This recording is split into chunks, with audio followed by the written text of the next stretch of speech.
Bonjour à tous et à toutes, on va continuer notre sujet sur les anémies. On avait parlé avant de l'anémie microcytaire et un petit peu de l'anémie normocytaire dans les vidéos précédentes. Et on avait touché pour l'anémie normocytaire surtout à l'anémie hémolytique intracorpusculaire avec anomalie de la membrane, où il y avait les sphérocytose, elliptocytose, etc. Et dans cette vidéo, on va parler de l'anomalie d'hémoglobine. C'est assez vague comme sujet, alors ça m'a pris toute cette vidéo. Pour ceux qui n'ont pas encore regardé la vidéo sur l'anémie microcytaire, je vous invite à la regarder. Et aussi sur l'anémie avec anomalie de la membrane. Je vais faire un petit récapitulatif pour que vous puissiez suivre. Euh, alors, Premièrement, pour savoir s'il s'agit d'anémie microcytaire ou normocytaire ou macrocytaire, on a besoin bien sûr du VGM, volume globulaire moyen. Grâce à ce VGM, si le VGM il est normal, c'est normocytaire. S'il est moins de la valeur normale du VGM, c'est microcytaire. Si c'est plus que sa valeur normale, c'est macrocytaire. Quand c'est normocytaire, la première des choses, on a recours à calculer le taux des réticulocytes. Si le taux du réticulocyte il est bas, alors là, on va l'appeler une anémie normocytaire arégénérative. Ça veut dire qu'il n'y a pas de régénération. Déjà, au contraire, il y a un taux qui est bas. Ça veut dire qu'il y a un problème de production des réticulocytes au niveau de la moelle osseuse, au niveau central.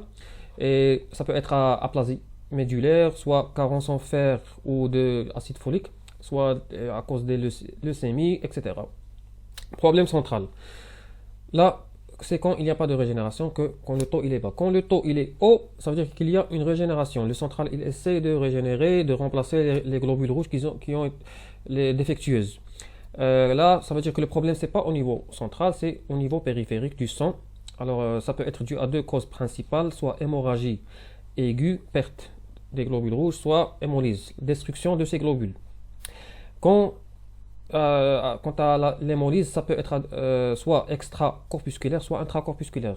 Le problème, ça peut être de l'extérieur de ces globules rouges, quelque chose qui vient de l'extérieur, soit des microbes, des bactéries, des parasites, soit un problème immunologique, une maladie auto-immune, soit quelque chose de toxique qui vient de l'extérieur et qui va détruire ces globules rouges. Soit intracorpusculaire, ça veut dire le problème, il est au niveau de l'intérieur de ces globules rouges, anomalie de sa membrane, anomalie de l'hémoglobine qui est à l'intérieur de ces globules rouges, un déficit enzymatique à l'intérieur de ces globules qui va entraîner à leur hémolyse.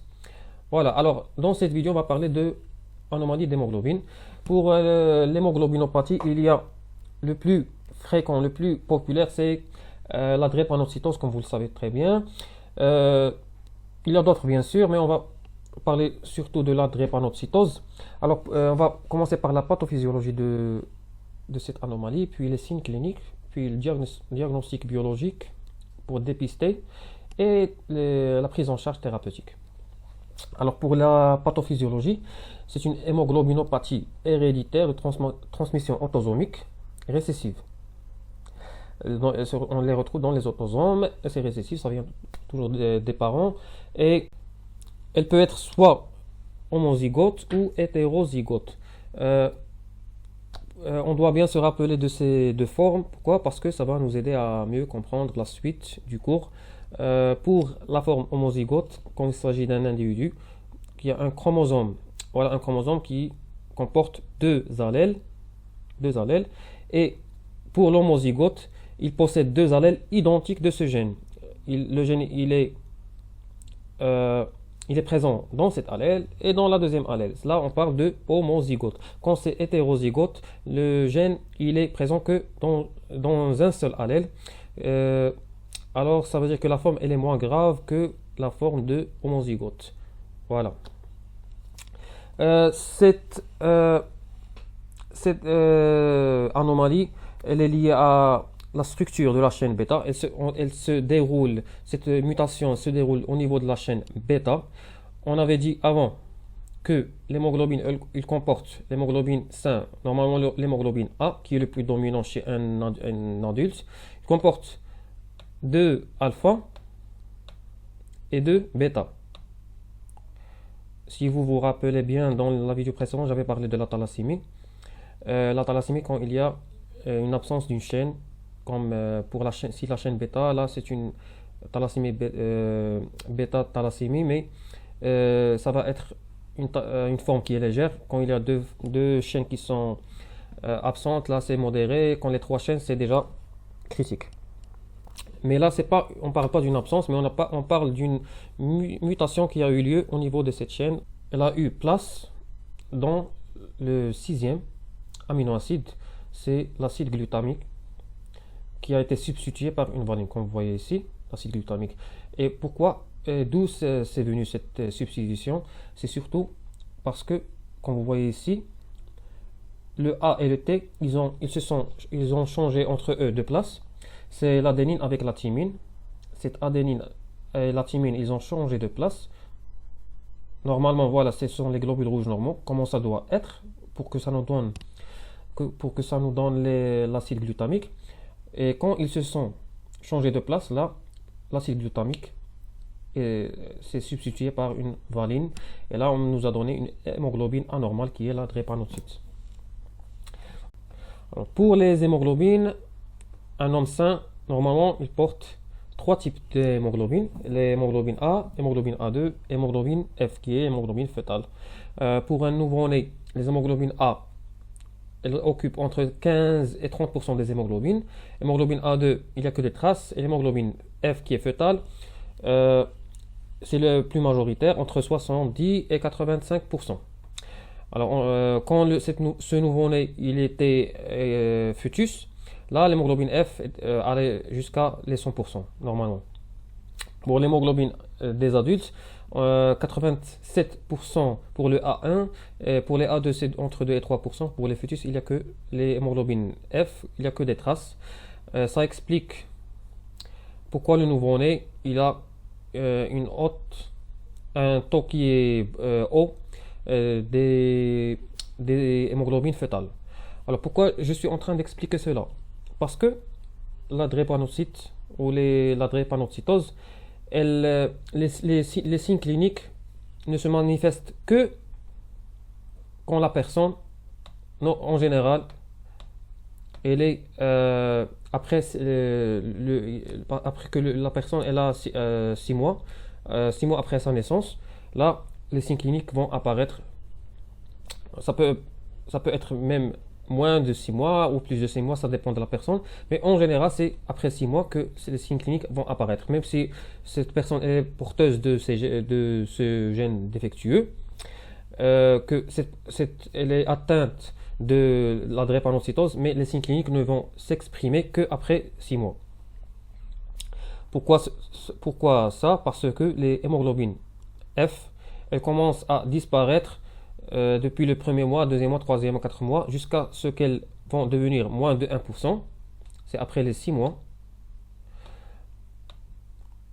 Et excusez-moi encore, j'arrive difficilement à écrire avec la souris. Alors, après 6 mois, que ces hémoglobines fœtales vont devenir très minimales et c'est ainsi que la drépanocytose va s'exprimer librement. Pourquoi? Parce que les hémoglobines A1, elles vont devenir majoritaires. Elles vont devenir majoritaires et que c'est les seules hémoglobines qui comportent les chaînes bêta. L'hémoglobine fœtale elle comporte alpha, 2 alpha et 2 gamma. Cette mutation n'a eu lieu que au niveau des chaînes bêta. C'est pour cela que la drépanocytose va s'exprimer pour les porteurs, pour ceux qui portent l'hémoglobine A1, plus qui sont les adultes ou après les 6 mois de la naissance. Pour élucider plus sur la formation des drépanocytes, ou autrement dit la falciformation ou la formation des fossiles qui sont de cette forme, comme la fossile. Alors, en situation de désoxygénation, comme après un effort physique qui a été intense par exemple, là, il va y avoir une modification de ces hémoglobines, une formation d'hémoglobines polymères et une augmentation d'activité une altération membranaire à l'origine d'une augmentation d'activité procoagulante et une déshydratation cellulaire par déséquilibre de perméabilité à Na+, K+. Alors tout ce processus que je viens de dire, ça va favoriser la formation de formes rigides drépanocytaires irréversibles. Alors comme j'ai dit, désoxygénation va entraîner une altération membranaire à l'origine d'une augmentation d'activité procoagulante et une déshydratation cellulaire par déséquilibre de perméabilité à Na+, K+. Alors la formation irréversible de ces drépanocytes qui seront très rigides et leur accumulation va entraîner à des vaso-occlusions et ça va causer aussi des ischémies locales, des lésions tissulaires et fixation d'immunoglobulines au niveau de ces drépanocytes, ce qui va entraîner finalement à leur phagocytose par les macrophages. Il y aura aussi simultanément une modification de l'hémostase, thrombocytose, asplénie, activation plaquettaire, une augmentation du facteur von Willebrand, augmentation de l'adhésion de ces globules rouges à l'endothélium vasculaire. Il y aura aussi une réduction de l'effet vasodilatateur de la monoxyde d'azote, NO. Alors comme ce monoxyde d'azote, lui, il est un vasodilatateur, la drépanocytose va être un inhibiteur et elle va causer la réduction d'effet vasodilatateur de ce monoxyde d'azote. Alors tout cela, c'est l'affection de la drépanocytose sur le corps humain. Alors on va passer aux aspects cliniques. En général, pour l'épidémiologie, cette maladie elle est ubiquitaire, mais elle domine surtout l'Afrique en général, l'Afrique et l'Afrique du Sud. Et ça peut passer aussi vers quelques pays de l'Afrique du Nord, mais surtout l'Afrique du Sud. Alors pour l'aspect clinique, la drépanocytose, comme on avait dit, hétérozygote et homozygote. Pour hétérozygote, comme ça touche juste une allèle du chromosome, elle a une affection inapparentée. En général, quelques cas ont été décrits à type d'infarctus splénique dans des situations extrêmes, quand il y a une autre attitude et exercice physique intense. Alors pour la drépanocytose homozygote, qui est qui a des signes cliniques majorés, quelques mois après la naissance, parfois soit 6 mois, parfois plus tardivement, jusqu'à 2 à 4 ans, selon la personne, selon sa physiologie. Cette maladie, en général, elle est dominée par des accidents ischémiques aigus, le plus souvent vaso-occlusifs, douloureux, peuvent être majorés par la déshydratation, acidose, hyperthermie, les infections, troubles ventilatoires ou exposition au froid. Tout cela peut aboutir à des séquelles définitives, des altérations cardio-pulmonaires, rénales, endocriniennes, neurosensorielles, ostéo-articulaires, des crises douloureuses abdominales, des AVC ou des syndromes mains-pieds. Bien sûr aussi, comme c'est une anémie, on va avoir des signes cliniques anémiques, pâleur cutano-muqueuse, subictaire asthénie, dyspnée d'effort, des spléno-hépatomégalie. Il peut aussi y avoir des retards pubertaires. Il y aura aussi des sensibilités accrues aux infections, notamment pneumococcique, hémophilus ou parovirus B19. Ce dernier va entraîner à l'érythroblastopénie aiguë. Alors, pour le diagnostic biologique, pour la drépanocytose hétérozygote, on aura un hémogramme qui est normal. Test d'Emel de falsiformation, c'est un test qui va détecter s'il y a eu une falsiformation. Alors ce test, il montre qu'une partie des globules rouges deviennent falciformes après l'ajout de la solution métabisulfite à une goutte de sang avec anticoagulant EDTA. Alors ce test, il montre qu'il y a une partie des globules rouges qui devient falciforme. C'est-à-dire qu'il y a des hémoglobines S qui sont drépanocytaires.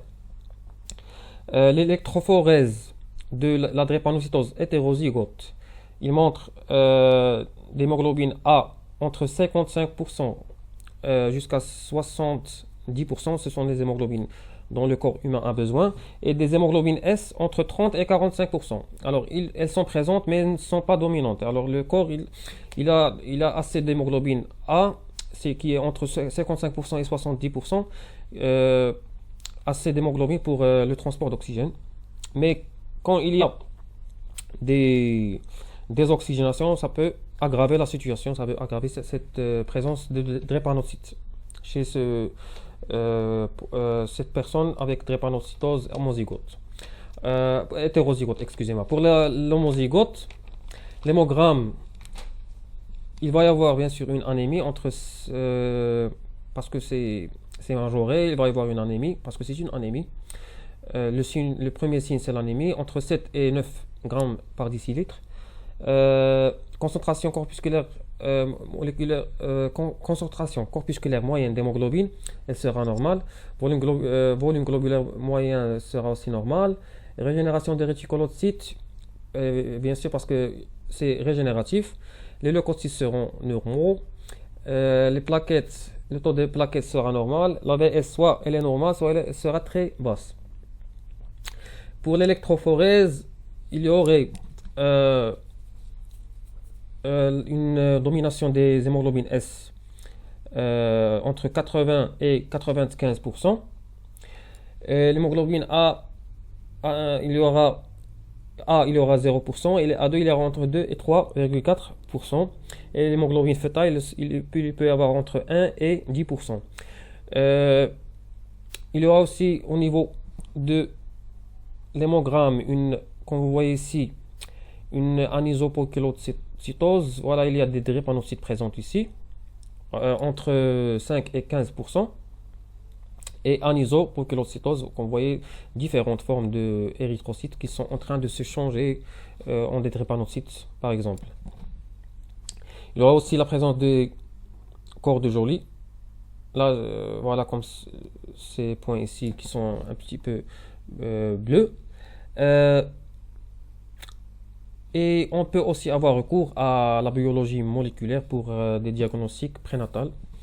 Voilà, c'est le diagnostic biologique en général de la drépanocytose. En général, il y a la présence des drépanocytes. Ils sont très visibles par la microscopie de cette forme de fossile, comme vous voyez ici.